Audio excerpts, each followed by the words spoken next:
Good morning, everyone, and thank you so much for giving me this chance to present one of my paper here in this KEBA conference.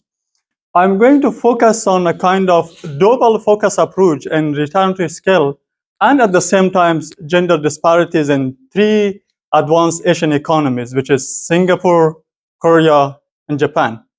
And my name is Javed Ahmad Gulistani. So let me tell you the last thing first, the summary of my paper, which is that if women have the same opportunity to use their accumulated human capital in the labor market as men do, the gender gap would be much smaller than what it is. So it means in this paper, we are focusing more on human capital use in the labor market rather than the gap in accumulated human capital. Okay, so this is the content. The first part I'm going to introduce a little bit and tell you the motivation behind this one. So as a background, so we know that gender disparities is a kind of global challenge, but it has different picture in different countries. And mostly researchers try to say that human capital is one of the major driver of this gender disparities in the labor market. But there's a key challenge, and that's how to measure human capital. So mostly the literature, they rely on using a kind of quantity-based human capital to measure the gender disparities. For example, years of schooling, experience, and this kind of things, which is mostly quantity-based, but which we cannot cover the quality part of that one. So it's problematic focusing on the quantity-based approach of the human capital, because years of schooling cannot reflect the quality of education, ongoing skill adoption, and long life learning. Years of schooling may treat equally the people who graduate from MIT in USA and the people who graduate from RMIT in Vietnam. So that's why it's better to find different ways to capture the quality of human capital. So at different ways to measure the stock of human capital to assess adult skill directly, rather than how much they stayed in the school. Fortunately, we have a data set, which is PIOC, surveyed by the OECD, which stands for Program for International Adult Assessment Competencies. But in this paper, I have two objectives, or we have two objectives. The first one is to compare wage and also employability return to cognitive skill in three advanced Asian economies that covered by PIOC, which is Japan, Korea, and Singapore. And at the same time, we are going to analyze the factor behind the gender wage gap, and at the same time, the gender employability gap within these three countries. So the motivation comes from that to better understand the distinct and overlapping factors that drive gender disparities in wage and employability from a multidimensional human capital perspective in three advanced Asian economies, and also focusing on the double impact of cognitive skills. So in literature review, I'm just going to faster here. We have two things. The first, skill measurement, which is the old measurement of a skill, which is based on the years of schooling, it has problem. So another things, which is when we focus mostly on cognitive skill rather than how much we stay in the school, that's much more like a better proxy for human skill or human capital. That's why when we focus on cognitive skill, we see that cognitive skill or cognitive abilities are strongly linked with people earning and better employment, and also income distribution and overall economic growth. So it means skill or cognitive skill have both microeconomic effect and also macroeconomic effect. As you see, the earning and better employment, it comes from the microeconomic level, but the income distribution and economic growth comes from the macro level. So that's why it's better than years of schooling, because we have a paper related to macro level, which is though schooling cause growth, which says schooling cause growth, but not as much as we think. So rather, if we see the cognitive abilities, it has more highly linked with the economic growth rather than years of schooling. And when it comes to gender disparities, also cognitive skill and skill utilization play a greater role for explaining the gender disparities. So let's talk about our contribution. We have four main contributions. The first one, we uniquely contrast two forms of gender disparities, which is qualitative based, which is the wage perspective of the gender disparities, and also quantitative part, which is employability. So it means we are focusing on two sides, a dual focus approach. And the next things, we specifically focus on three advanced Asian economies. Why that? Because we have some studies that focus on European countries, but not as much as detail that we do here. They focus apart in European countries. But rather, we are interested in three advanced Asian economies because they are located in three extreme parts. Japan has the highest scale score among all OECD countries.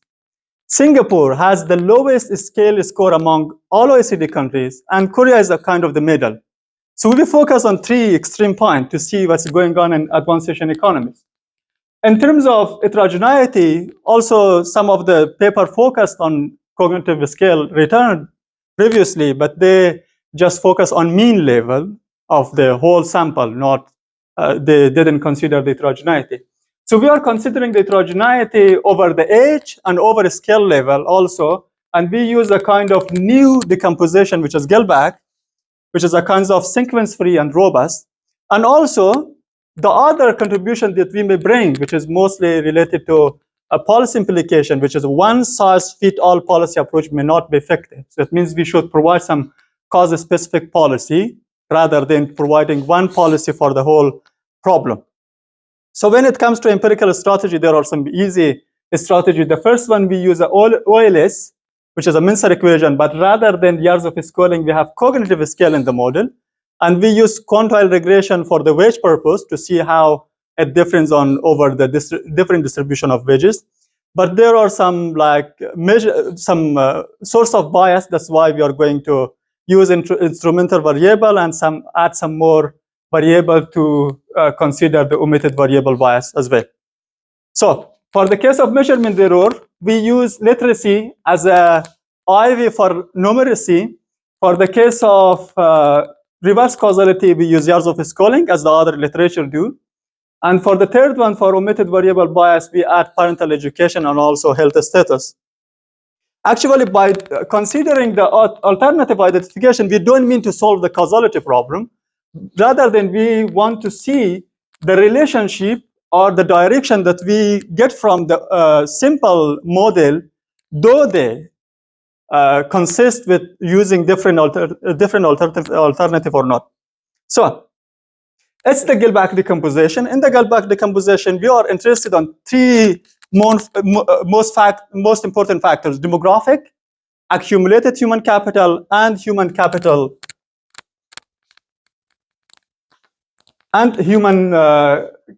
use in the labor market.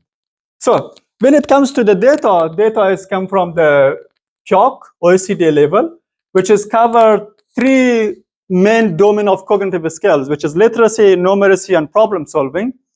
We are mostly focused on numeracy because literacy may be affected by the language of the survey rather than numeracy. And problem solving, there is some kind of selection problem because you have the option to choose to solve that one or not. But for the numeracy or literacy, everyone should do that. And also we use the literacy and problem solving as for the robustness check. So there are 39 countries covered, but we only focus on 3 advanced Asian economies. Here are the descriptive statistic. In the descriptive statistic, you see there is a large gender wage gap. At the same time, employment gap in 3 advanced Asian economies, but it's lower in case of Singapore. Almost the gender wage gap and employability gap is exactly the same in Singapore. I don't know why, but in case of Korea and Japan, the wage gap is higher than the employability gap. And also in terms of scale scores, the larger gap exists in Singapore and the lower gap exists in Korea, but rather the skill level is much lower in Singapore than Korea and Japan. And there are some other factors that we have the gap, but in terms of experience, there is a large gap in Korea. We will talk about later why this gap exists. An empirical finding, the first one, so I have 3 messages here. The first one is which wage return is higher in all 3 countries rather than employability return. The second one is higher wage return versus higher employability return. So as you see in Singapore, the employability return and also at the same time the wage return is higher than that of Korea and Japan. but the gender disparity is as higher in Japan and Korea than Singapore. And the last things, the gender gap is lower in Singapore and higher in Japan and Korea. So the second things, the result from the quantile regression, you see there's two messages again. As wage returns to numeracy scales increase, so does the gender wage gap as well. Both peak together and decline together. As you see here, when the return to cognitive scale increase, the gender wage gap also increase. When the return to cognitive scale decrease, the gender wage gap again decrease. But it's mostly consistent for the case of Korea, which is exactly the return to scale is reverse U-shape and the gender wage gap is U-shape. As this is negative, so it's obvious it should be the reverse order of the return to scale. But for the other countries, it's the same things. When the cognitive scale return increase, the gender wage gap increase. When decrease, again it decrease, but much more stronger in case of Korea. Also, the result is quietly the same when we use the literacy scale and also problem solving scale for the robustness check. So the next thing, based on the age, there's another interesting result here, that the higher gender employability gap in the younger age of Korean female, because it's a time that they are getting married and also they have their first children, this higher employability gap here leads to a higher gender wage gap in the next stage of life, which is the primate. Because this higher employability gap leads to a higher experience gap, and higher experience gap in the next stage leads to the higher gender wage gap. And also, because higher employability gap leads to the loss of human capital. There is some research when the duration of not working, I mean unemployment increase, it has a direct effect on wage level. So that's why higher employability gap in the younger age, which is the married age level, leads to the higher gender wage gap in the next stage of the life. But it's not the case in Singapore. Again, when it comes to heterogeneity across a scale group, as you see the gender wage gap and also gender employability gap increase across a scale level. It means higher scale people, they face to higher gender wage gap and higher employability gap in case of Korea and Japan. But in case of Singapore, it's something like this, like U-shape. At the beginning is high, at the middle is low, again at the end is high. So here is the result for the alternative approach, but the pattern is the same, although the magnitude can be different. So the other interesting result, which is the Gilbert decomposition, shows how we can explain the gender wage gap and employability gap by using demographic, accumulated human capital, and human capital use. As you see here, the raw gender wage gap in case of Japan, almost 41%, but after adjusting for demographic, accumulated human capital, and human capital use in the labor market, it shrank to 20%. For the Korean case, it's 30, it shrank to almost some around 15%. For the Singapore, it's 15, some around, it's decreased to like 4.5. And also, when we adjust employability gap, in the case of employability gap, only we adjust for demographic profile and accumulated human capital, because this human capital use is just only for those people which they are employed. So we cannot use for case of employability gap. When we talk about accumulated human capital, it stands for the years of schooling, experience, numeracy scale, literacy scale. But human capital use relates to how we use numeracy at work, literacy, computer, non-cognitive skill, and problem-solving skill when we're working. So that cannot be useful for the case of employability gap, because when we are not working, so we cannot use that one.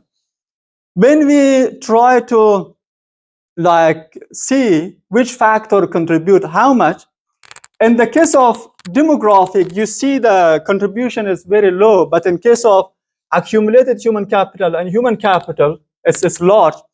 And if you see the Korean case and also Japan case, the role of human capital use in explaining the gender wage gap is very strong and it's very large. But in case of Singapore, the role of accumulated human capital is larger. It says that there's a main message that gender wage gap decomposition shows that women face larger underutilization of human capital in Korea and Japan and smaller in Singapore. It means in case of Korea and Japan, female have the capacity, the capability to work and to use, but they don't have the opportunity or the chance to use that. That's why, although they have something, but then they don't have opportunity to use, so leads to like larger gender wage gap. As you see, in terms of employability gap, experience play the main role. As you see, when you hire someone, the first question that comes to the mind of interviewer is how much experience do you have? Where did you work? So that's why experience played the largest role in, not in these three countries, in all countries, when we try to explain the employability gap. And there is the result, the detailed result for the each sub-factor of accumulated human capital and human capital use. As you see, the use of literacy is one of the strongest factors that contribute to gender wage gap in case of Japan and Korea. But the literacy itself, this literacy itself, which is here, even increase the gender wage gap. What does it mean? It means the gap in literacy scale is very short, even statistical insignificant. So, but the gap in literacy use is large. That's why one of the main part of the gender wage gap come from the literacy use at work rather than the literacy itself. And also, the other things, the numeracy use also play a greater role in case of Korea and Japan. Again, we see that the role of skill use or human capital use is much strong in case of Korea and Japan rather than Singapore. So the last things when it comes to mechanism, so we see that Singapore is doing well than Korea and Japan. Why? Let's see. One of the first problem in Korea especially, we have Korean audience, so let's talk about Korea, which we have M-shaped labor force participation of female. Starting from 29, female in Korea and also in Japan, they get out of the labor market. Why? Because it's a kind of marriage age level. So when they get married and they have their first children, they get out of the labor market. When arrive 39, again they enter the labor market. So this level increases the experience gap and also leads to the loss of human capital. And the next stage, although they enter the labor market, again we see the gender wage gap is higher. But we don't have that kind of M-shaped labor force participation of female in Singapore, but much stronger in the case of Korea. But it's not exist for the male case. The male case in all three countries follow the same pattern. So, and the next thing, again, in terms of gender gap in labor force participation over the year, in case of Korea is higher, in case of Singapore is lower. Again, in terms of proportion of women in managerial position, it's lower in Japan and Korea, but it's higher in Singapore. In case of women's share of vulnerable employment is higher in Japan, in Korea, but lower in Singapore and Japan. So when it comes to, again, in case of gender wage gap, it's higher in Korea, it's aggregated level, it's some kind of macro level data.